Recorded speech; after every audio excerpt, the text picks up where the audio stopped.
The Marigold Gala at the Westwood Grand was a celebration of wealth masquerading as charity. In rooms drenched with vintage champagne and conversations heavy with ambition, Nolan Carter stood exactly where he thought he belonged among the elite, where every handshake had a dollar sign attached.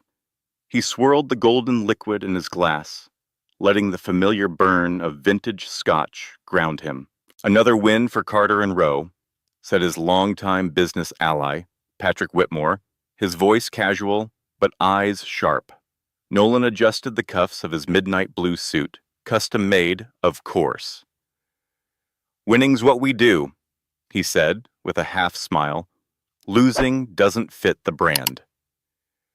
At 34, Nolan had scaled every mountain Wall Street offered. The corner office with the skyline view, the Aston Martins in his private garage, the black Amaryllis jet, all his. He was known in headlines as Belmont's most eligible tycoon, but behind the accolades was a man so focused on building empires, he'd forgotten what it meant to build connection. Patrick tilted his head toward the entrance. "Looks like you've got company," he said. "Isn't that Grace Maddox?" Nolan's grip on his glass tightened. Grace Maddox, the only person who had ever made him feel small. A year ago, she had politely confidently turned down his offer to join Carter and Rowe. He'd been impressed by her white paper on ethical investment models. He offered her a lucrative deal, stock options, the works. She sent back a short reply. "I believe in business that does good, not just well." He'd kept the letter, framed it, mocked it, feared it. Now she was here, her green dress understated but elegant, pearl earrings the only accessory. While others sparkled, she simply stood out quietly, powerfully. "They say her firm beat yours last quarter," Patrick said, not noticing the tension flicker across Nolan's face. Nolan shrugged, trying to dismiss the sting. "Everyone gets lucky once." "She's not just lucky," Patrick replied, amused. "She's a Harvard grad who turned down Goldman, built her own investment firm before 30, and somehow made ethics sound profitable." He grinned. "Admit it, you admire her. If you like her so much, marry her." Nolan shot back, the words sharper than he intended. Patrick laughed, unfazed. "I would, if I could get a meeting with her first." As Patrick was pulled away into another conversation, Nolan remained still, eyes locked on Grace. She floated through the crowd like she had nothing to prove, because she didn't. Every person she spoke with, she looked at, as if they were the only one in the room. It bothered him, deeply, because in all his years of networking, no one had ever made him feel so unseen. He finished his scotch in one determined gulp and walked towards her, steady and poised, not with the charm he used in boardrooms, but something more calculated. "Miss Maddox," he said, extending a hand. "Nolan Carter." "We've exchanged a few emails, if I recall." Grace turned slowly, her gaze measured, her handshake confident. "Mr. Carter?" she said, voice calm. "Yes, I remember. Your offer was generous. A beat. Just not aligned with where I want to go." He smiled, too practiced. "Perhaps you'll let me try again, in person this time." Her expression didn't waver. "I haven't changed direction, Mr. Carter. I still believe profit shouldn't come at the cost of people or the planet." Nolan leaned in slightly, his voice lower. "And I believe idealism makes great headlines, but poor balance sheets." She raised an eyebrow. "Then maybe we define success differently." Something about her tone, cool but not cold, left him off balance. For the first time in years, Nolan Carter felt like he was chasing, not leading. Grace tilted her head slightly, the corners of her mouth curving more out of politeness than interest. "Your offer was generous, Mr. Carter," she said evenly, "just not compelling." Nolan's smile was polished, rehearsed to the point of muscle memory. "Then perhaps we should talk about what it would take to bring someone with your talent into the Carter and Rowe family." There was a flicker in her eyes, something between amusement and irritation. I don't believe we speak the same investment language, she replied, cool but not cruel. You chase numbers. I chase impact. Nolan chuckled softly, but the sound was tinged with condescension. How noble. But in the real world, Grace? Doesn't profit still write the ending? Her answering smile was thin, barely reaching her eyes. That's where you and I differ. You ask what we earn. I ask what we leave behind. Nolan laughed a little too loud. Several heads turned. Leave behind? This isn't a TED Talk, he said, voice sharp with mockery. It's finance. Grace didn't flinch. And finance shapes the world, she answered calmly. Every dollar invested is a decision, a vote for the kind of future we believe in. He leaned in closer, lowering his voice as if sharing a secret. This ethical investing fad? He murmured. It's smoke and mirrors. People say they care where their money goes until it hits their wallet. Grace's posture stiffened, her voice steady but steel-laced. Is that what you tell yourself to sleep at night? That wealth justifies the damage done? I don't have to justify making my clients rich, Nolan said, with a dismissive shrug. Results speak louder than ideals. They do, she agreed, stepping forward. So let's talk results. She paused just long enough for tension to build. Then coolly, your flagship fund posted an average 18.4% return over 3 years.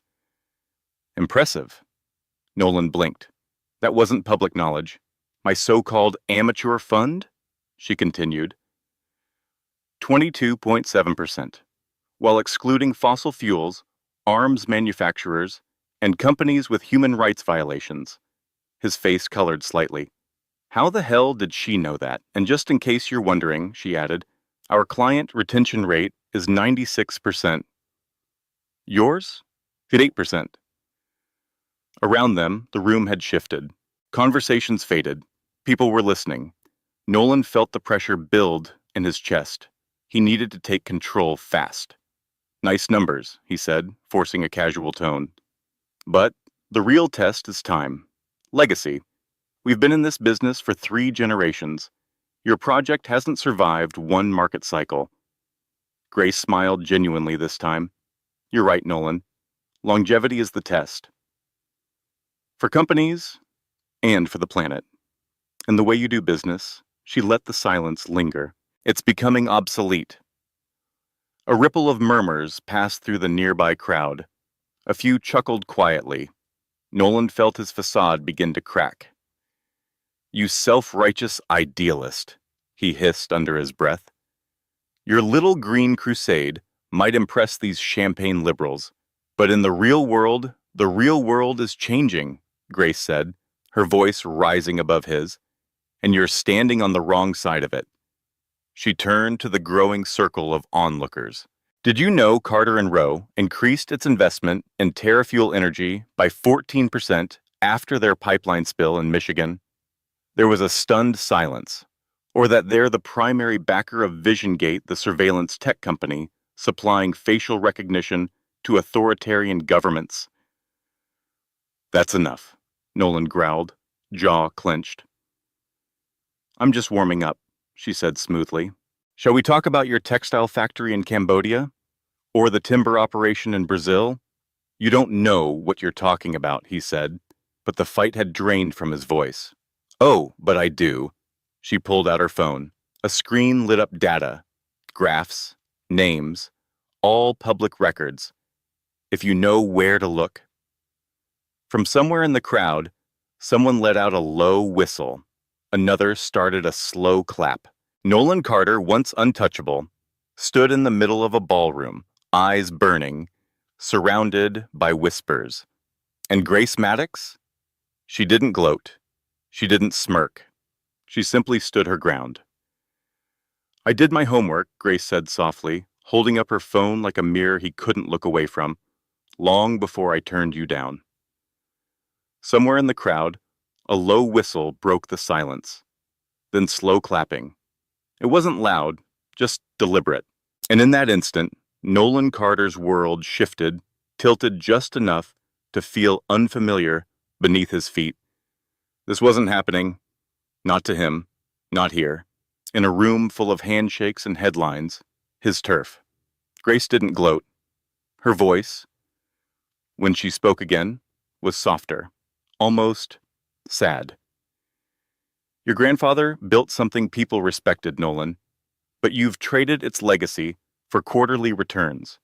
You call it strength. I call it loss.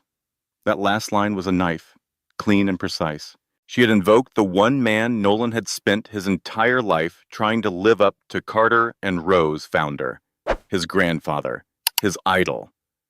Nolan barely managed a strained, "Excuse me," before he pushed past her, past the curious eyes and half-concealed smirks, and out into the open air of the terrace. The night was cold, but it didn't cool the fire crawling up his neck. He had just been publicly unraveled by a woman who embodied every value he dismissed as naive: responsibility, ethics, the world beyond shareholders. His phone buzzed in his jacket. "Mom, we need to talk. Grandfather's will, tomorrow, 10 a.m. Of course, because if the night hadn't collapsed enough, fate still had cards to play. The next morning, the Carter estate, Long Island. The Carter family estate was everything the Carter name stood for: tradition, power, and the kind of money that had old dust on it. Its rooms echoed with silence. Its halls smelled faintly of varnished wood and old pride. Margaret Carter sat like a statue at the head of the long oak dining table, straight-backed, precise, every inch the woman who raised a man like Nolan. "You're late," she said without turning her head, still wearing the same suit from last night and carrying a headache that no espresso could cure. Nolan slumped into the chair across from her. "Nice to see you too, Mom." He poured himself coffee, black and bitter. "Let's get this over with." Margaret's lips pressed into a thin line. "Your grandfather has been gone for 6 months. Try to show some respect." "I respected him," Nolan muttered, just not his sense of timing. "Passing away right before the Singapore deal closed? That's inconvenient." Margaret didn't respond, but the look in her eyes said everything. Before either could speak again, the heavy double doors creaked open. Walter Grant entered, the family's longtime attorney. He moved with the care of someone used to outliving the people he served. But his mind was still as sharp as a scalpel. "Nolan," he said, with a slight nod. "Margaret." "Walter," Nolan replied warily. "What's this about? You dragging me here to read a ghost's goodbye letter?" "Not quite." Walter placed an old worn leather briefcase on the table. "By the terms of your grandfather's codicil." "His what?" Nolan interrupted. "An amendment to his will," Margaret supplied quietly. Her tone had shifted, almost hesitant now. "It was meant to be read exactly 6 months after his passing." Nolan raised an eyebrow. "And you're only telling me now because that was his request," Walter said simply. He opened the briefcase and withdrew a document. Thick parchment, sealed with the family crest. Nolan's hand froze mid-sip. "Your grandfather made provisions," Margaret said, "about Carter and Rowe, about your inheritance." "My inheritance is secure," Nolan scoffed. "I'm the only male heir. We've been over this." Walter's expression didn't change. But the silence that followed had weight.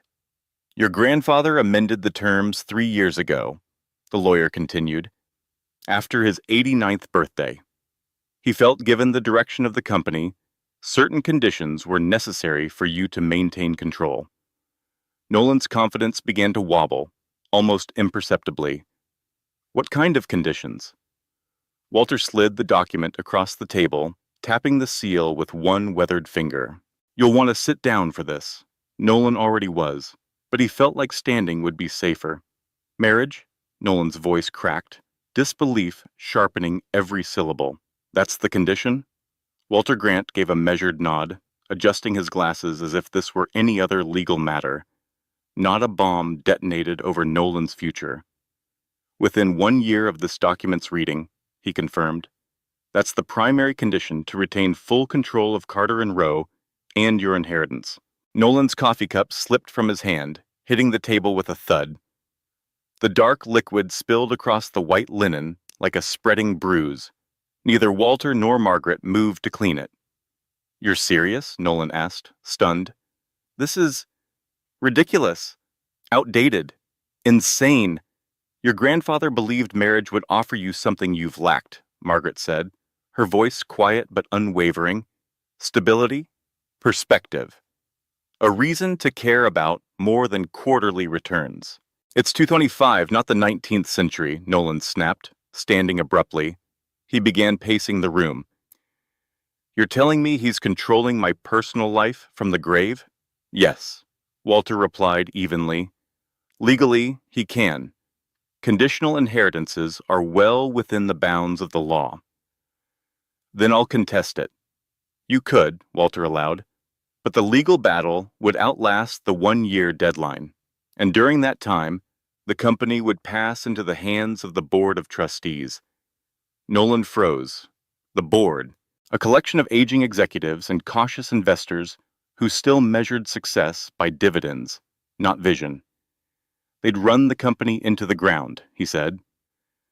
Which is exactly why your grandfather believed you'd choose the alternative, Walter said with a flicker of a smile. This isn't strategy, Nolan growled. This is blackmail. No, Margaret corrected.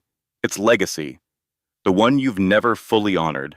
Nolan rounded on her, pain flashing behind his anger. And you agreed to this? Your own son being manipulated like this? I agreed, she said gently. Because I want you to become more than the man you've settled for being. He laughed bitterly. So I find some opportunist, slap a ring on her finger, play house for a year, secure my fortune, then get a quiet divorce? Walter cleared his throat. Actually, there's more. Nolan narrowed his eyes. Of course there is. The marriage, Walter continued, must last a minimum of 3 years. You must live together in the same household for the duration. 3 years? Nolan practically shouted. With a stranger? Not necessarily a stranger, Margaret said, almost too calmly. Her tone made Nolan pause. What aren't you telling me? A heavy silence followed. Margaret and Walter exchanged a look. Finally, Walter spoke. The amendment also stipulates a long-standing agreement between the Carter and Maddox families. Your grandfather and James Maddox, Grace's grandfather, were close friends and business partners for decades. Nolan's stomach dropped. He didn't want to believe what he was hearing. The Maddox family? He asked, already knowing the answer. You mean Grace Maddox? Margaret gave a small, solemn nod. Yes. Nolan sat back down, as if the air had been punched out of him. Grace Maddox, he whispered. The same woman who humiliated me in front of half the financial elite last night? That Grace Maddox? Walter nodded. The very one. For years, Margaret explained, your grandfather and James hoped their families would one day be united again, in business and in purpose. This was their vision. This is a nightmare, Nolan muttered. She despises me, and the feeling's mutual. Regardless, Walter said, unshaken, if you choose not to proceed with this arrangement, control of Carter and Rowe immediately passes to the board, and your personal inheritance will be redirected. To where? A foundation, Walter replied. One dedicated to environmental justice and corporate accountability. Nolan laughed darkly. You're telling me that if I don't marry Grace Maddox, I get to fund everything she believes in against my will? Your grandfather was a sharp man, Walter said, his voice quiet. He planned for every outcome, even your resistance. She knows? Nolan asked, his voice tight with disbelief. Grace already knows about this? Margaret nodded. Her parents are telling her today, and if she refuses? Walter folded his hands. Then the Maddox family will follow their own path. I understand her grandfather's will contains similar language. Nolan rose again, this time slower. He crossed the room and stared out the towering windows at the sculpted garden below, perfect hedges, pristine roses, a symbol of order and inheritance. Every, Everything he'd ever known, everything that could now be stripped away, not by scandal or failure, but by a dead man's idea of destiny. So let me get this straight, he said, not turning around. I'm supposed to propose to the woman who humiliated me in front of a ballroom full of people, a woman who rejects everything I've built. Or, Margaret said softly, she represents everything you've forgotten. Nolan turned sharply, the words cutting deeper than he expected. Spare me the fortune cookie wisdom, mother. This is my life, my company. Walter's voice cut in, calm but firm. Your grandfather's company, Mr. Carter. He built it from nothing. He earned the right to shape its future. I've tripled our returns in 5 years. At what cost? Margaret asked gently. The Carter name used to mean something beyond numbers. Your grandfather saw that slipping, one compromise at a time. Nolan felt cornered by ghosts, expectations, and the looming threat of losing everything he'd spent his adult life clawing toward. Walter spoke again, almost as an afterthought. Grace Maddox isn't just a name. She manages a substantial portion of her family's holdings, in addition to running her own investment firm. If hypothetically, you two could stop fighting long enough to cooperate, the combined force of Carter and Maddox would be formidable. Nolan let out a dry laugh. If we don't kill each other first. Think of it, Walter said mildly, as a merger with personal terms. Or, Margaret added, her voice barely above a whisper, as a chance to become the man your grandfather believed you could be. Nolan turned back to the window. The garden looked different now, less like a symbol of security, more like a cage. Finally, he exhaled and turned toward Walter. I want to see it. The codicil. Every word, every clause, every potential loophole.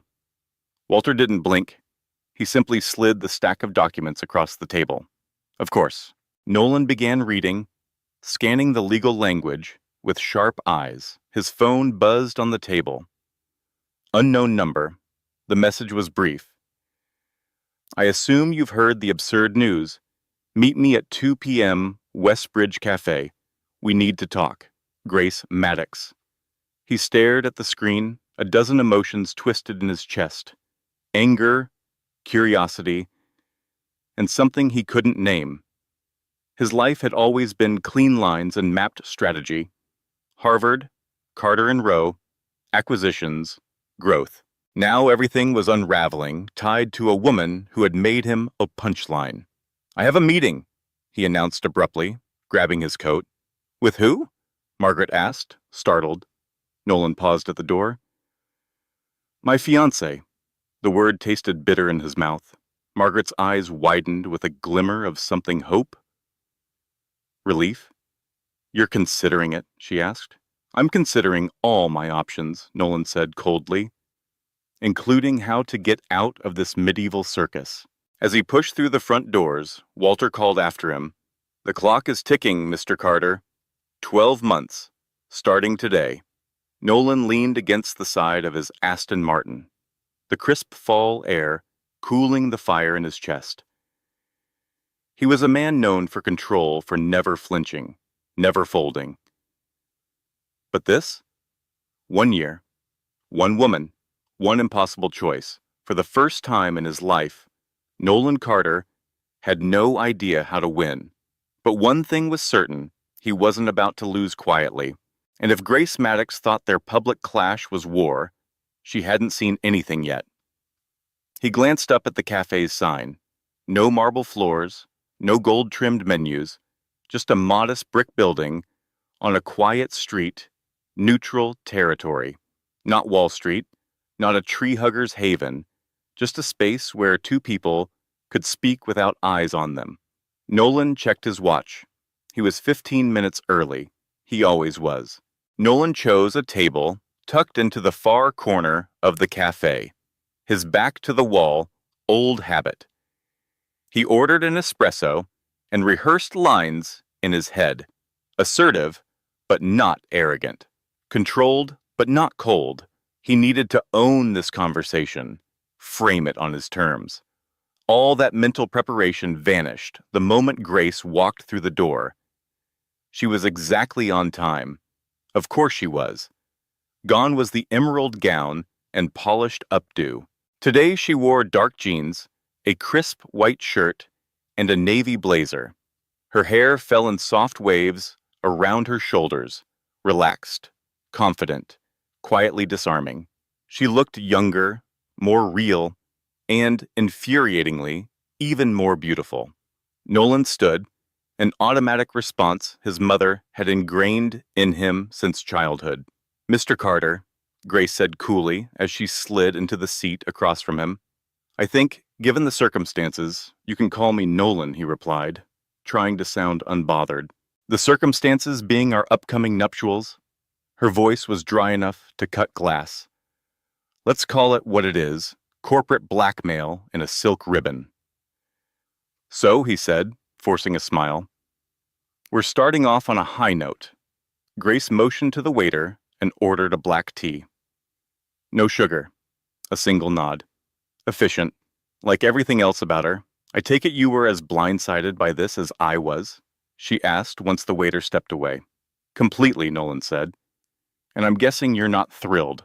Grace laughed a short, unexpected sound, surprisingly genuine. "Being forced to marry the poster boy for everything I've spent my career pushing against? No, I wouldn't say thrilled," he smirked. "The feeling's mutual." He leaned in slightly, lowering his voice. "Let's talk options. There has to be a way out of this medieval mess." The tea arrived, interrupting their tension for a moment. Grace added a touch of milk, stirred it exactly 3 times, and set her spoon down with surgical precision. "I've already consulted 3 lawyers," she said calmly. "The will is airtight, ironclad. My grandfather didn't leave any exits." "Mine either," Nolan admitted, rubbing a hand down his face. "But there's always a loophole. A back door." Grace shook her head. "There isn't. If I refuse, I lose controlling interest in Maddox Equity, and my ethical fund gets absorbed by my uncle's tech conglomerate. And if I refuse," Nolan added, "Carter and Rowe gets handed to a board of financial dinosaurs." They sat in silence for a moment, the weight of the situation finally settling between them. "Why would they do this to us?" Nolan asked, almost to himself. Grace stared at her tea. "According to my mother, our grandfathers were once best friends, but they split over values. Mine walked away from a deal involving weapons manufacturing. Yours didn't." "I know," Nolan said quietly. "I found a memo about it in the archives." "They never reconciled professionally," Grace said, "but personally, they stayed close. And this," she gestured between them, "this is their final joke. Or hope. For balance. Legacy." Nolan gave a short, humorless laugh. "Balance? You and me? Your ruthless capitalism," she said, twirling her spoon slowly, "balanced by my inconvenient ethics. My business instincts balanced by your idealism," he replied. They looked at each other across the table, both unflinching, both unwilling to blink. "This is ridiculous," Grace finally muttered. "We're adults. It's 2025. We can't seriously go through with an arranged marriage. Unless you've got $3 million to buy yourself out," Nolan said. "Do you have 880? She countered. They had reached the only truth that mattered. They were trapped. "So," Nolan said slowly, "we get married. We live together. We endure this for 3 years. Then we go our separate ways. Unless," Grace replied softly, "we find another solution in the meantime." Nolan leaned back. "A marriage of convenience? People have done it for less," she said. "True," Nolan said, jaw tightening. though most of those arrangements don't start with one party destroying the other's reputation in front of the entire financial industry. Grace met his eyes without flinching. I don't regret speaking the truth, she said. About what happened at the gala, Nolan started, but Grace cut him off, calm but unwavering. I won't apologize, she said. Every word I said was backed by facts. But yes, timing it the way I did, that part was intentional. There was no regret in her voice, only resolve. Nolan didn't argue. She hadn't denied it. He respected that, even as it burned. I believe in accountability, she added. And in playing fair, his eyes narrowed slightly. Your definition of fair includes calling out my company in public? Your company, she said, voice cool, has been cited for union suppression in 3 countries and fined over $40 million for environmental violations just last year. Nolan leaned in, his tone low and firm. Carter and Rowe employs over 170,000 people around the world. We provide security, stability, and consistent returns for clients who rely on us for their retirement and future. The world isn't black and white, Grace. She arched a brow. If we're about to be married, you might as well use my first name. Fair enough, Nolan muttered, before continuing. You're calling me morally bankrupt, but you're missing the nuances. Maybe, Grace replied, but some things shouldn't be that complicated. Silence stretched between them, the cafe around them, humming with normalcy coffee orders, keyboard clicks, quiet laughter. Life went on, as if theirs weren't about to be turned inside out. 3 years, Nolan finally said. If we're doing this, we need rules. Ground rules.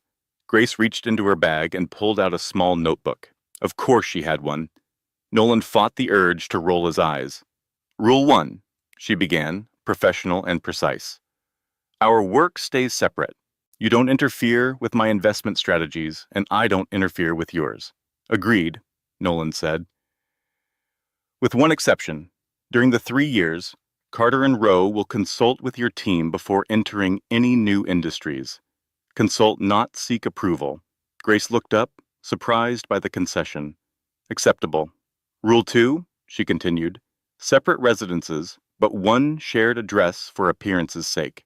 My penthouse is under renovation, Nolan replied quickly, and it's only got 1 bedroom. How convenient, Grace murmured dryly. Mine's no better. We'll need neutral ground. I have a brownstone in Brooklyn Heights, Nolan offered. 4 bedrooms, recently renovated. Was supposed to be a rental, but it's vacant. She nodded. That could work. Rule 3, she said, her tone sharper. This arrangement is strictly professional. No romantic entanglements. Nolan smirked. Trust me. I prefer my partners with less self-righteousness. And I prefer mine with a soul, Grace shot back. Another standoff. They were stacking those up like poker chips. Rule 4, she continued. We maintain a convincing public image. No one finds out this marriage is contractual. If they do, we lose everything. Agreed, Nolan said. Which means you stop slamming my company in public. I'll stop criticizing you in public, she clarified. But I won't fake support for business practices I find unethical. He considered this. Fine. But if you have an issue, bring it to me first. Grace nodded. Rule 5. After 3 years, we separate. Amicably. Irreconcilable differences. But we remain business-friendly. If we haven't killed each other by then, Nolan added. Grace offered a faint smile. A risk I'm willing to take. Nolan leaned back in his chair, studying the woman who would soon wear his name at least on paper. She was brilliant, tireless, infuriating, and maybe the first person in years who had made him feel challenged. I have one condition of my own, he said. She glanced up, wary. Complete honesty, he said quietly. No secret plays, no hidden agendas. If we're going to be partners, even fake ones, I need to trust you. Grace blinked. For the first time in their conversation, she looked slightly taken aback. Honesty, she repeated, almost to herself. Coming from the man whose company operates through a maze of offshore accounts and shell firms, business strategy and personal integrity aren't always the same thing, Nolan replied. Aren't they? She asked, eyes searching his. Maybe that's the difference between you and me. I can't separate them. He didn't answer right away, because he wasn't sure she was wrong. Are we doing this or not? Nolan asked, trying to mask the sting of her earlier jab. Grace didn't answer right away. She studied him for a moment that felt longer than it should have, her gaze unreadable, steady, weighing something he couldn't name. One last condition, she said finally. For the duration of this arrangement, I want access to Carter and Rowe's operational data. Nolan blinked. To interfere? To understand, she replied smoothly. Call it due diligence, or knowing one's enemy, or in this case, one's reluctant partner. He couldn't help it. He admired her strategy, even if it unnerved him. Only if I get the same access to Maddox equity, he said. Your fund, your operations, done. They regarded each other like chess players, each waiting for the other to make a wrong move. Two unwilling pieces, nudged forward by grandfathers long gone, but still pulling the strings. So, Nolan said, breaking the silence, how exactly do we announce an engagement that started with a public takedown? With a convincing story, Grace replied, which is why I've arranged for us to be seen tonight. Dinner at the Ashford. Romantic, popular, very visible. You've been busy. I'm efficient, she said, gathering her bag. Pick me up at 7. Don't wear anything that screams hostile takeover. And bring flowers. Let me guess, he said dryly. Peonies, not roses. Too cliché, peonies in deep crimson, like the lipstick I wore the night I dismantled your ego. She was halfway out the door before turning back. Oh, and Nolan? Make sure the ring is ethically sourced. No blood diamonds. This is a marriage of convenience, not corruption. With that, she walked out, leaving him sitting in silence with a now cold espresso and the sinking feeling he'd just negotiated the most emotionally complex deal of his career. Later that afternoon, he opened the Carter family vault and selected a vintage emerald-cut diamond ring flanked by 2 deep green stones, ethically sourced, long before anyone asked such questions. He chose it not just because it fit the story, but because he'd noticed the way she'd looked in that green dress. The thought came unbidden, and he quickly shoved it aside. This was a contract, not a connection, a performance, not a partnership, and yet, he'd already ordered the peonies. Nolan stood at her doorstep, flowers in hand, nerves buried beneath a practiced exterior. He was about to pretend to be in love with the woman who had publicly embarrassed him less than 48 hours earlier. This is the strangest deal I've ever made, he muttered, pressing the buzzer. Grace opened the door, and Nolan momentarily forgot the script. She wore a simple black dress that managed to be both elegant and quietly devastating. Her hair was loose, soft waves falling around her shoulders. For a second, he just stared. You're punctual, she said, accepting the bouquet. And you remembered the peonies. I take contract terms seriously, Nolan replied, regaining composure. Even floral clauses. She disappeared for a moment to place the flowers in water. When she returned, her expression had softened, just slightly. They're beautiful. Thank you. An awkward silence settled between them. They were business rivals, yet here they were, about to play a couple in love. You look, Nolan began, then hesitated, choosing his words like weapons. Appropriate. Grace raised an eyebrow. Were you aiming for charming? I was going for accurate, he said, lips twitching. But even he wasn't sure if he meant the compliment or the cover. Tui TV E D E Ela B N V L Huan Tuang Va 9 Vi Funket ngon T M so S C Vatingti Jishi Winin Idisungwaji Sin Ing Te Hai N Si Da Mi Skanya Yang Inya Meng Di U N Si A Shining Stories. Nolan paused, searching for a word that didn't sound like a quarterly report or, worse, an inappropriate advance. Presentable? Grace offered dryly, one brow arched. I was going to say lovely, Nolan admitted, adjusting his cuff. But I wasn't sure if compliments violated the terms of our contract. They're practically mandatory, Grace replied, slipping into her coat. No one's going to believe you proposed to someone you didn't find attractive. He moved to help her, a reflex, not an act. For a moment, they stood closer than usual, just long enough for him to catch the soft scent of her perfumed jasmine and something warm like vanilla. Not at all the sharp, commanding scent he had expected. It disarmed him.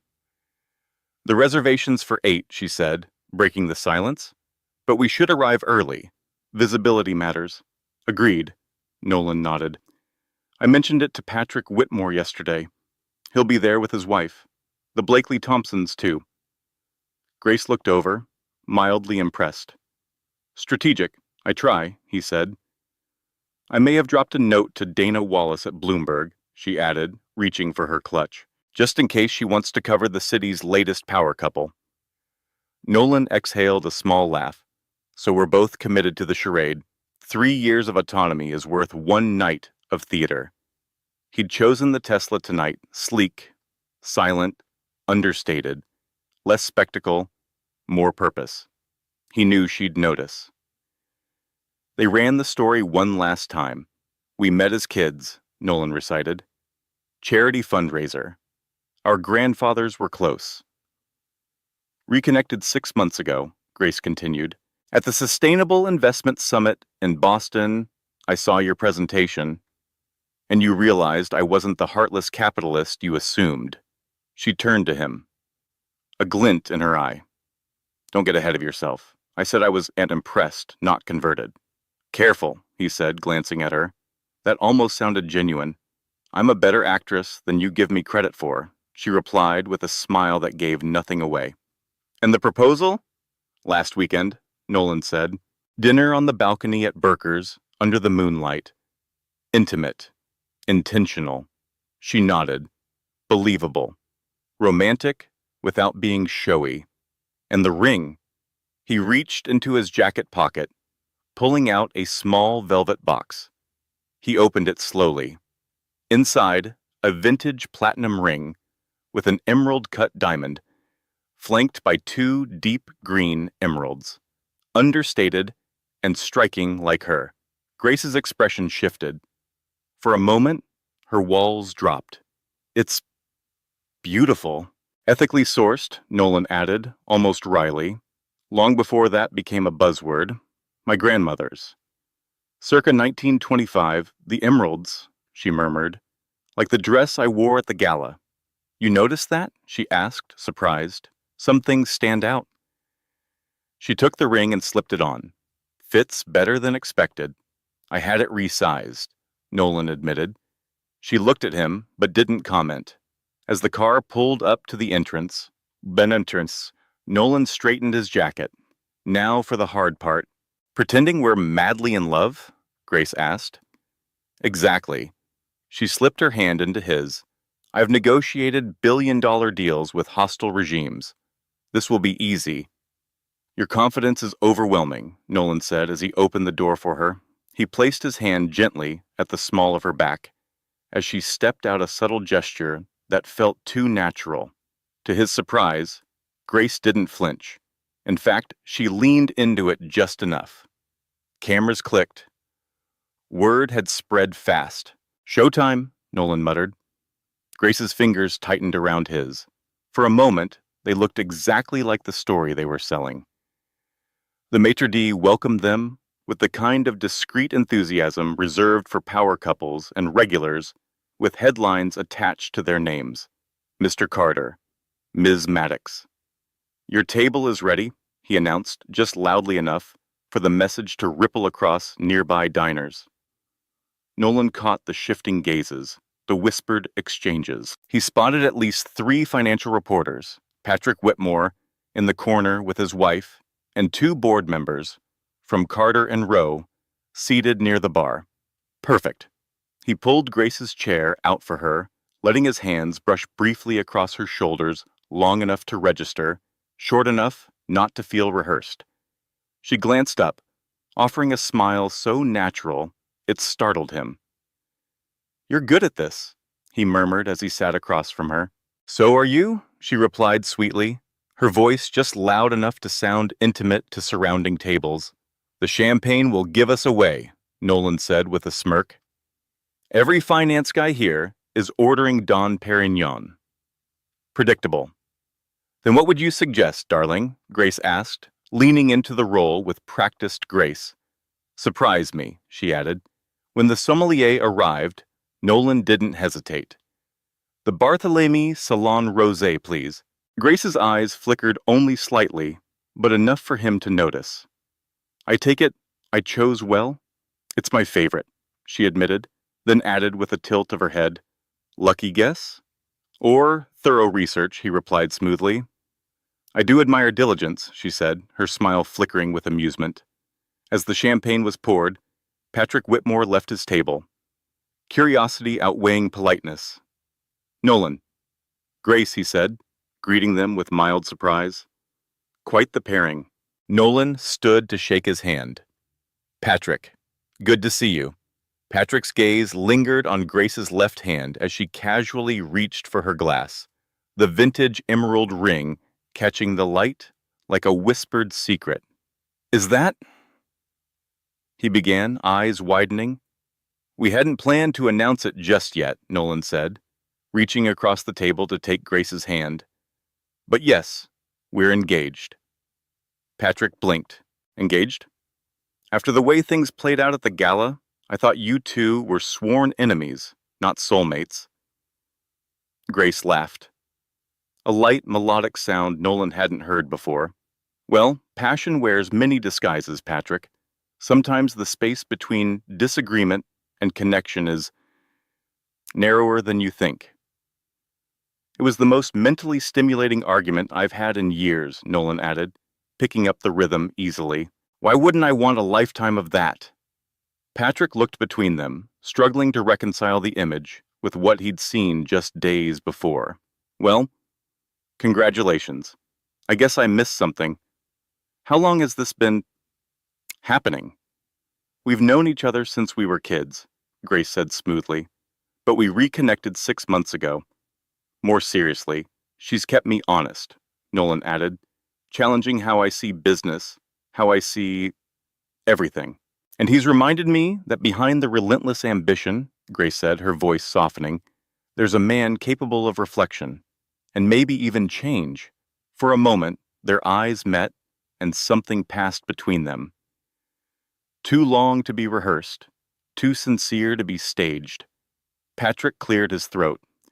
"Well, the Reed-Maddox alliance is going to rock Wall Street. It's like Goldman Sachs marrying Greenpeace." Nolan smiled. "The best partnerships bring complementary strengths, don't they?" "Absolutely," Grace agreed. "Though I did negotiate certain environmental stipulations in advance.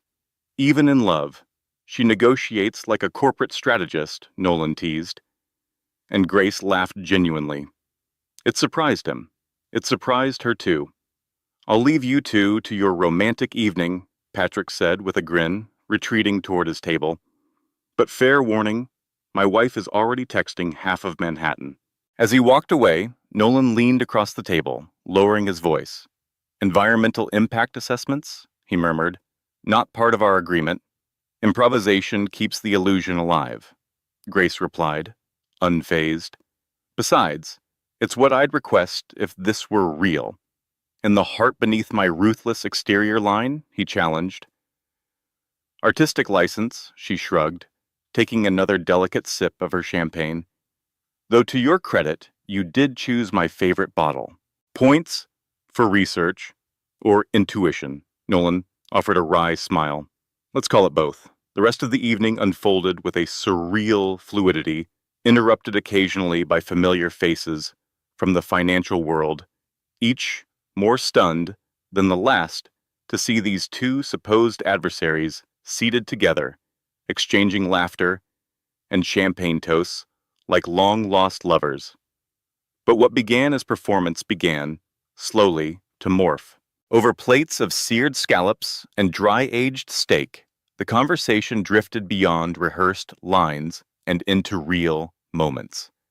Childhood memories, university experiences, their favorite books, the films they rewatched when the world became too much. Nolan found himself caught off guard by Grace's dry wit and her unabashed love for classic noir cinema. She, in turn, seemed genuinely surprised by his quiet knowledge of Renaissance art and his long-standing hobby, restoring vintage motorcycles in a private garage he rarely mentioned. "You're not quite who I thought you were," Grace said, swirling the last of her champagne. "Disappointed?" Nolan asked, the edge of a grin playing at his lips. "Confused," she corrected. "A man who discusses Kurosawa films over ethically sourced champagne doesn't quite match the executive who approved that palm oil development in Malaysia." His smile faded for a beat. "Business and personal life are separate realms, should they be?" she asked, softly echoing the question she had posed hours earlier. Before he could answer, the sommelier returned this time with a flourish, a warm, dark chocolate soufflé, artfully plated with 2 spoons. "Compliments of Chef Laurent," he said, "to celebrate the newly engaged." Word had traveled faster than either of them anticipated. As they leaned in to share the dessert, a camera clicked discreetly from across the room. A society photographer from a major lifestyle publication already capturing the headline image: Nolan Carter and Grace Maddox, rivals turned lovers share dessert at the Ashford. "We're officially a spectacle," Nolan muttered. "That was the assignment," Grace replied, her tone unreadable. The air was cool, brushed with the first breath of autumn. Grace shivered, just barely. Without hesitation, Nolan shrugged off his jacket and placed it around her shoulders. "That wasn't for the crowd," she said quietly, surprised. "No one's watching," he said. "Old habit. My mother would never forgive me if I let a woman freeze on the sidewalk, even one who thinks I'm single-handedly killing the planet." Grace smiled faintly. "Then she raised you well, even if your moral compass needs recalibrating." They stood in silence, closer than strictly necessary. No paparazzi, no business associates, no need to pretend. Just 2 people in the soft haze of restaurant lights and champagne afterglow, surrounded by a quiet that somehow made everything feel more real. "Do you think they believed us?" Grace asked, her voice unusually tentative. "Yes," Nolan answered without hesitation. "We were convincing." "How can you be so sure?" He turned to her. "Because, for a few moments in there, I almost believed it myself." The honesty hung between them, startling in its simplicity, and for the first time, neither of them knew who was acting anymore. For a heartbeat, Grace's expression was unreadable. But something passed between them, not attraction exactly, but a flicker of understanding, recognition, a silent acknowledgement of shared vulnerability in this impossible arrangement. Then the valet pulled up, and the moment dissolved like mist. Nolan opened the car door. Grace paused briefly before stepping in. "Thank you for dinner," she said formally. "It wasn't what I expected." "A compliment from Grace Maddox?" Nolan teased with a crooked smile. "Should I frame the date?" "Don't get used to it," she replied, but her voice lacked its usual sharpness. The ride back to her apartment unfolded in a quiet, almost comfortable silence. The night had achieved everything it was supposed to. Their engagement was now public knowledge, whispered about over dessert, and blogged about before midnight. Mission accomplished. Yet, when Nolan walked her to her door, another unnecessary but instinctive gesture, he felt oddly reluctant to leave. "So," he said, slightly awkward, Same time next week? For our next public showing? Grace nodded, businesslike. I'll have my assistant coordinate with yours. We should also map out the wedding timeline. A long engagement would look suspicious. Nolan nodded. Agreed. She hesitated at the door, then added, more softly, for what it's worth. You played the doting fiancé convincingly. It was almost, she paused, almost enjoyable, pretending. With you. High praise, Nolan said with a smile that reached further than usual. Good night, Grace. Good night, Nolan. He turned to leave, but her voice stopped him. Your jacket. Keep it, he said over his shoulder. It's cold tonight. Downstairs, in the elevator, Nolan caught his reflection in the mirror, shirt sleeves slightly rumpled, the faint trace of a smile on his lips. For a man in the middle of the most complicated business transaction of his life, he looked, suspiciously, content. Upstairs, in her apartment, Grace placed the crimson peonies in a more prominent position on her coffee table, then realized what she was doing. With a frown, she kicked off her heels and crossed to the window. She watched the taillights of Nolan's Tesla disappear down the quiet street. She was still wearing his jacket. It smelled like his cologne and something else she couldn't quite name. Something warm, familiar, not entirely unpleasant. It's just business, she told her reflection in the glass. But her fingers were absently turning the emerald ring on her hand, the ring she'd forgotten to return. For a woman who built a career on clear-eyed judgment, Grace Maddox couldn't quite convince herself that everything about this arrangement was still business. What had begun as a neutral investment property had slowly, quietly become something else. Not quite a home, but dangerously close. And what had started as a choreographed cohabitation now resembled something like rhythm, a shared life, informal, undeniably real. On this Sunday morning, Nolan stood in the kitchen, French press in one hand, watching Grace curled up on the window seat of the breakfast nook.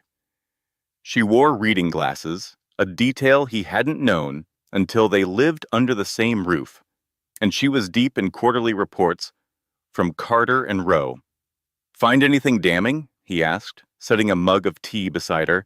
She glanced up, a faint smile tugging at the corner of her lips. Just confirming my suspicion that your Asia-Pacific division is outperforming expectations. I'm still debating whether it's brilliant management or creative accounting. Can it be both? Nolan grinned, settling into the chair across from her. 6 months of marriage on paper had worn away the sharper edges between them. What had once been barbed remarks now felt like banter. The lines had blurred. The wedding had been small, elegant, and calculated, held at the Carter estate under a sky the color of late summer pearls. It was intimate enough to suggest romance, but public enough to fulfill the stipulations buried in both their grandfathers' wills. Since then, life had settled into a rhythm odd, often tense, occasionally easy. A quiet choreography of shared space and sidelong glances. Professional rivalry by day, shared dinners, and hesitant laughter by night. I've been meaning to ask, Grace said, removing her reading glasses and setting down a file. The timber project in Oregon. You paused expansion? Nolan shrugged, as if it were a footnote. Environmental assessment came back with red flags. We're reevaluating. What he didn't mention was the 3 sleepless nights he'd spent poring over data after finding her notes on sustainable forestry practices, left deliberately on the kitchen counter, pages annotated in her neat, decisive handwriting. Grace murmured, masking her surprise. And the new green bond launch? Smart business, he said. Sustainable investment is rising. We'd be stupid to ignore the shift, Grace arched a brow. Interesting how your definition of smart business keeps evolving. The world changes, Nolan replied simply. You adapt, or you get left behind. He didn't add that her impassioned dinner arguments had reshaped how he measured risk, or that her ethical frameworks had slowly made their way into his quarterly strategies. Speaking of adapting, he said, deliberately shifting the subject, my mother called. She wants us over for Sunday dinner. Again, Grace groaned. That's the third invitation this month. She's getting suspicious. Of what? Nolan asked, playing innocent. Our thoroughly believable, flawlessly constructed marriage? She thinks it's too believable, Grace said, holding his gaze. Last time she cornered me and asked if it had become real. Nolan blinked. What did you say? I told her the truth, Grace replied, that this is a mutually beneficial partnership with an expiration date. And she believed you? No, Grace laughed, quietly. She said we look at each other differently now. A silence settled between them, not tense, just uncertain. Neither of them wanted to name what that difference might be. We're just good actors, Nolan said at last. Very good, Grace echoed quickly. Even Patrick Whitmore, commented last week, said we seemed perfectly matched. Well, Nolan said, standing abruptly, we've had lots of practice. I thought you were off today, Grace asked, frowning slightly as he reached for his tablet. Board meeting prep. You know, the job. Some of us still work weekends, she teased. Some of us work smarter, not harder, he shot back, slipping back into their usual banter, the safe, familiar kind. But when he reached the stairs, Nolan paused and glanced back. Grace had already returned to her reading, but a small smile lingered on her lips. Not the one she wore at galas or press conferences, the real one, the one he'd learned to recognize in the quiet. Something had shifted, slowly, quietly, like tectonic plates beneath the surface, subtle but unstoppable.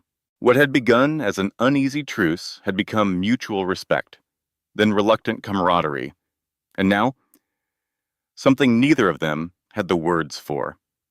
They still debated fiercely, but the edge had softened. The intention had changed. Upstairs, in his office, Nolan sat at his desk. The quarterly projection open but forgotten. His thoughts wandered. To the sound of Grace laughing in the kitchen. To the look on her mother's face. To the question he didn't want to ask. Do we really look at each other differently now? And worse, was it no longer just an act? Love, as they'd crafted it, had always been for public consumption. Something curated, rehearsed. A script they both knew by heart. But lately the lines had started to blur. Nolan found himself looking forward to their nightly debates over ethics and enterprise, to the way Grace's eyes sparked when she was proving a point, to the rare but golden moments when she laughed without restraint. It's just proximity, he muttered to himself, leaning back in his chair. Familiarity, nothing more. A soft knock on the study door interrupted the lie. Grace stood there, car keys in hand. I'm heading to the farmer's market, she said. Need anything? It was such a simple question. So ordinary, so jarringly real, he hesitated. Then, actually wait, I'll come with you. Grace raised an eyebrow. You? At a farmer's market? You once called it a hipster's paradise for overpriced vegetables. Your words, not mine. I could use some fresh air, Nolan shrugged. And someone needs to stop you from spending half our budget on lavender honey again. Grace smiled. That honey was exceptional, and you know it. They walked side by side, weaving through rows of organic produce, homemade jams, and rustic cheeses. To maintain their cover, Nolan's arm rested casually around Grace's shoulders, an easy, practiced intimacy. Mr. and Mrs. Carter, called a cheerful voice. The honey stand. An elderly woman waved enthusiastically. We've got that lavender blend your husband loves. Nolan felt Grace freeze slightly beside him. You've been here before? She whispered. Once or twice, he admitted. The honey's actually really good. Grace stared at him like he'd just revealed a secret alter ego. You come here. On purpose. Without me? Don't make it a thing, he muttered, gently steering her toward the booth. As they continued through the stalls, more vendors greeted them by name. Grace kept casting him curious glances. This wasn't in the contract. Their carefully crafted arrangement hadn't accounted for this. Nolan remembering the name of the cheesemaker's daughter, or knowing which vendor sold the best Saitama heirloom tomatoes in the borough. You're full of surprises today, she said as they walked home, arms filled with produce and, yes, the infamous lavender honey. People change, Nolan replied. Do they? Grace asked, her voice soft. Her words felt heavier than their simplicity suggested. Back at the brownstone, they moved around the kitchen in quiet sync. Nolan unpacked groceries while Grace started lunch. It was a rhythm, now an unspoken choreography refined over months of sharing space and life. As they sat down to eat, Nolan broke the silence. I've been thinking, he said. Grace glanced up from her salad. About Meridian Oil. Her fork stopped midair. Meridian Oil, the company she had once publicly condemned him for investing in the night that had changed everything. What about it? She asked carefully. You were right, he said, and the words didn't come easily. The environmental risks outweigh the potential gains. I'm pulling Carter and Rowe out. She stared at him, stunned. That's a $100 million position. 120, actually, Nolan corrected, meeting her eyes. But sometimes there are things more important than profit. The words landed between them like a stone in still water. Grace lowered her gaze, her fingers brushing the edge of her plate. Well, she said, after a beat, that's good business. Is it? Nolan asked quietly. Or is it something else? Before she could answer, his phone buzzed, cutting through the moment like a knife. The custom ringtone. The call was from his mother. Nolan excused himself, stepping out of the room. Grace remained at the table, staring at her untouched salad, alone with a thought she'd spent months avoiding. The truth was uncomfortable. Somewhere between staged interviews and whispered strategy, between passionate disagreements over policy and peaceful Sunday mornings, filled with coffee and quiet, the boundaries had dissolved. She had started to see Nolan Carter, not as the ruthless corporate raider she once detested, but as a man, a complicated, flawed, stubborn man, who was also trying subtly, carefully to be better. He still made her grind her teeth with his arrogance and his occasional cluelessness, but she no longer saw those traits as all of him, just fragments of a larger, evolving whole. And now he was divesting from Meridian Oil, the very company she'd used to publicly tear him down. It wasn't a grand gesture. It was something more powerful, a quiet shift in values, intentional, strategic, real. She hadn't expected that. Nolan returned, his expression unreadable. That was my mother, he said. The board's calling an emergency meeting tomorrow. Grace sat up straighter. What happened? Blackstone Partners, Nolan said grimly. They've been buying up shares for months. They're pushing for a hostile takeover. If I don't agree, they'll break the company apart. But you have controlling interest, Grace said, confused, through the inheritance, which, Nolan reminded her, only remains valid if our marriage lasts 3 full years. If there's any suspicion that this is all for show, the shares revert to the board, and some of them are already entertaining Blackstone's offer. Grace's mind raced. Are you saying someone's investigating us? Yes, Blackstone's CEO has hired private investigators. They've already planted doubt with a few board members. Nothing concrete yet, but it doesn't take much. Just uncertainty. She processed this in silence. Then she straightened. Then we do what we do best, she said. We make it real. Public appearances, interviews, shared statements. Whatever it takes to sell this story. Nolan shook his head. It's not just about public appearances anymore. They'll be watching everything, every look, every touch. One wrong move, and it's over. Then we don't slip, Grace said, voice firm. We've been doing this for 6 months, Nolan. We're good at this. Are we? He asked, his voice low, but intense. Because the line between pretending and reality, it's not so clear for me anymore. The words landed like a stone dropped in the still water. I think your mother was right, he continued. We do look at each other differently. Grace felt the walls she'd built so carefully begin to tremble. What are you saying? She asked, barely above a whisper. I'm saying. Nolan stepped closer, searching her face. That Meridian wasn't just about business. That I've been making decisions lately, not because they're profitable, but because I think about what you would value. He paused. The moment cracked open between them.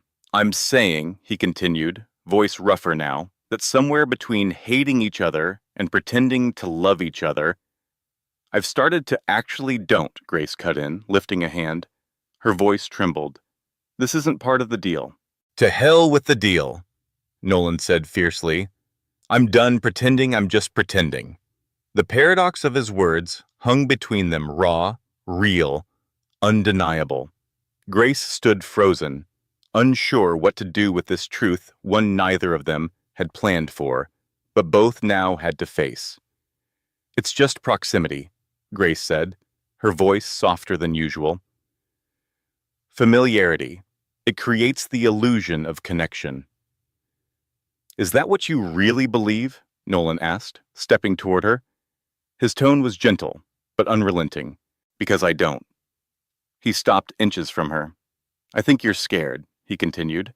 Not of me, but of the possibility that your perfectly organized worldview might need revising. That maybe I'm not the villain in your narrative anymore. Grace crossed her arms, retreating a step. Or maybe you're just saying what you think I need to hear to protect your company. Nolan gave a dry, humorless laugh. If I were still playing that game, I'd stick to the script. Tell you this is strictly business. Safe. Convenient. But that's not what I'm doing, is it? Then why change the rules now? She asked, almost afraid of the answer. Because Blackstone isn't just targeting Carter and Rowe, Nolan said. They're making quiet moves toward Maddox equity too. Grace went still. That's not possible, she whispered. My grandfather's provisions protect the company, unless our marriage is deemed a fraud, Nolan said, voice low. If that happens, your shares revert to your uncle. And according to my mother, he's already talking to Blackstone. Grace swallowed. She didn't need to ask how her uncle's financial situation might make that temptation irresistible. So we're both exposed, she said finally. All the more reason to stick to the original plan. Or, Nolan said, stepping closer again, all the more reason to make it real, so real, no investigation could ever discredit it. She stared at him, searching his face for traces of manipulation, of the calculating man she once thought she knew. But all she saw was quiet sincerity. I can't just flip a switch, she said softly. This isn't just a strategy. It's our lives, our names. It's too important to confuse with emotions that could be circumstantial. Then let me prove to you it's not, Nolan replied. Come with me to the board meeting tomorrow, not as my contractual wife. Come as my partner. Fully. Officially. Her brow furrowed. What are you suggesting?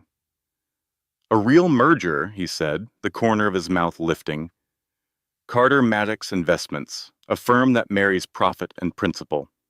Just like our grandfathers imagined before they let pride and differences split them apart. Grace's mind shifted into analysis mode. The board would never approve that kind of restructuring. They would, Nolan said, if the alternative is a hostile dismantling by Blackstone. And if we combine our controlling shares, we can push it through. You're talking about completely redefining your company, she said. Your legacy, everything you've built. Maybe it's time for something new, Nolan replied. A legacy worth sharing, not just with a business partner, but with you. The room went quiet. The proposal hung in the air, heavier than any document ever drafted. A business plan and a confession all at once. I need time, Grace said finally. We don't have time, Nolan replied gently. The board meets at 9 tomorrow. Then I need tonight, she said. No more conversation until morning. Nolan nodded, sensing she needed space, not just to think, but to feel. I'll be in my office, he said. If you have questions, financial, strategic, personal, anything. He turned to leave, but her voice stopped him. Nolan, he turned back. This isn't just about saving the companies, is it? For a man known for his eloquence, Nolan Carter suddenly had no words. No, he said quietly. It hasn't been for a while now. With that, he walked away, leaving Grace alone. With the numbers, with the risks, and with something far more daunting. Grace had always turned to data in moments of emotional chaos. Spreadsheets, market projections, precedent cases comforting things. Predictable, rational. But tonight, between the neat columns and polished analytics, her mind kept drifting elsewhere. To how Nolan had quietly joined a local community garden initiative. To how he now listened, truly listened, when she spoke about sustainability, ethics, and long-term impact. To the way he brought coffee to her bedside when she worked too late. To the debates that once left her exhausted, but now left her energized. Could a man really change this much in 6 months? Or had he simply revealed who he had always been buried under legacy, expectation, and boardroom armor? Midnight. Grace stood silently in the doorway of his office. The light was dim, soft gold from a desk lamp. Nolan sat surrounded by documents, his laptop casting faint shadows across his tired face. You should get some sleep, she said gently. He looked up. There was fatigue in his eyes, but also clarity. Big day tomorrow, she added. Just running the numbers again, he said. Making sure the proposal is airtight. Is it? He nodded. It works, financially, ethically, stronger than either company alone. Grace walked over, perching on the edge of his desk. Her voice was quieter now.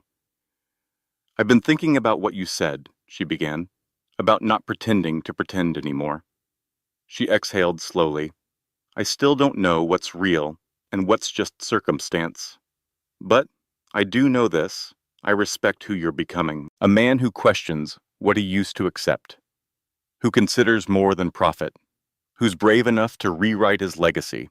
Nolan reached for her hand, not as part of a performance, but because he needed to. And I respect the woman who challenged me to do it, he said softly, who never once compromised her values, who took our grandfather's manipulation and turned it into something possibly meaningful. She laced her fingers through his. So tomorrow, she said, we stand together as business partners. Absolutely, Nolan replied. And the rest? One step at a time, Grace said with a faint smile. We still have 2.5 years left in our arrangement. Plenty of time to figure out what this really is. And if it turns out to be real? Nolan asked, his voice low. Grace tilted her head. Then maybe our grandfathers weren't just meddling old men. Maybe they were unexpectedly wise. Nolan stood, still holding her hand. He looked at her differently now, open, present, no longer guarded. For what it's worth, he said, I think they'd be proud to see us standing together. Against Blackstone, against anything that threatens what our families built. Grace repeated the word softly, like it was new in her mouth. Together, stranger things have happened, Nolan said, a smile tugging at the corner of his lips, like a self-important millionaire falling for the woman who once publicly destroyed him. I never said anything about falling, she teased, but her eyes told another story.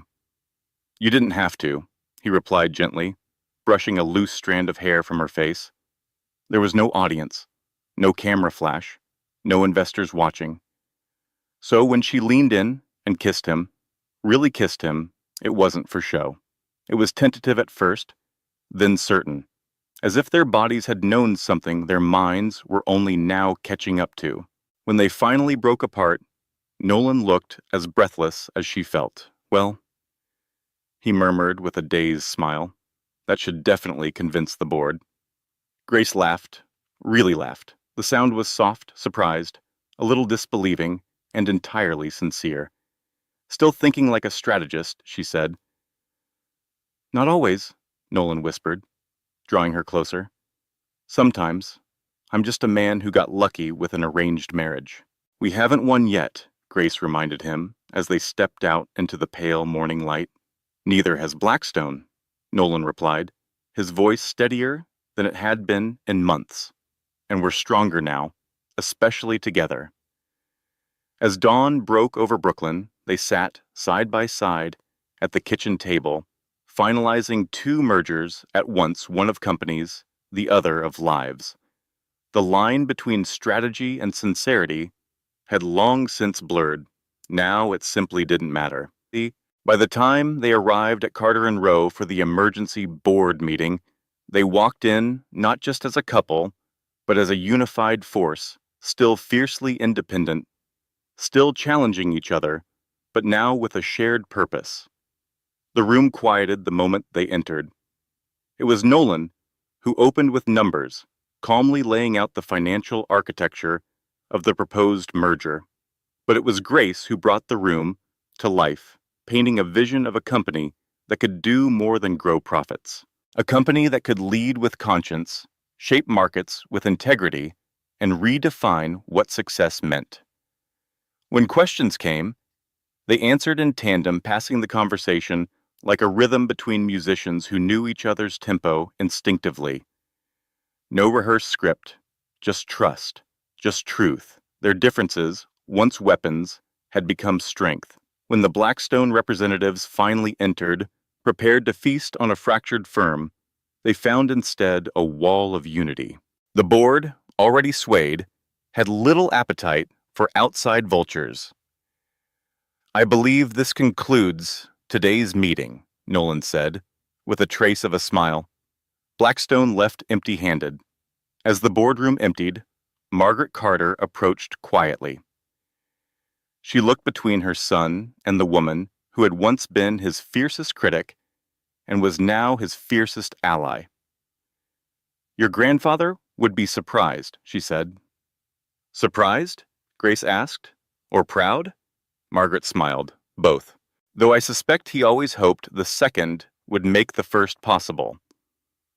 As she walked away, Nolan turned to Grace, his tone lighter.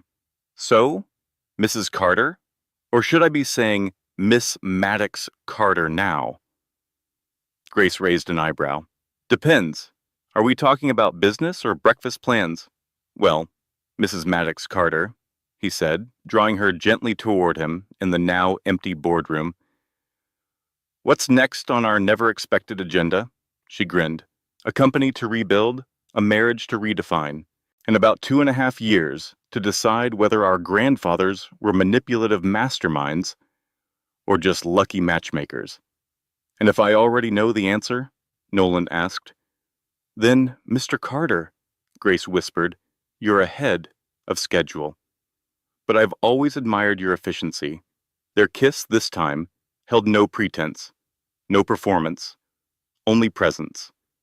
On the wall behind them, two portraits seemed to watch in silence, Hamilton Carter and James Maddox, old friends whose falling out had somehow sparked the most unlikely of reconciliations. Sometimes the longest journeys don't just lead us home. Sometimes they lead us to the person who feels like home, even when the road was charted by someone else, even when the destination had been arranged long before the travelers were ready to arrive. Thank you for walking this journey with us. If this story has made you pause, reflect, or simply feel a little less alone in your own path, it's done its job. We hope it reminded you that even in the most unlikely circumstances, healing is possible. That connection can grow from conflict. That sometimes The heart takes the longest route to arrive, but it arrives. Thank you for listening. Thank you for feeling. And above all, thank you for believing in stories that don't need to be perfect, just real. With love, Shining Stories.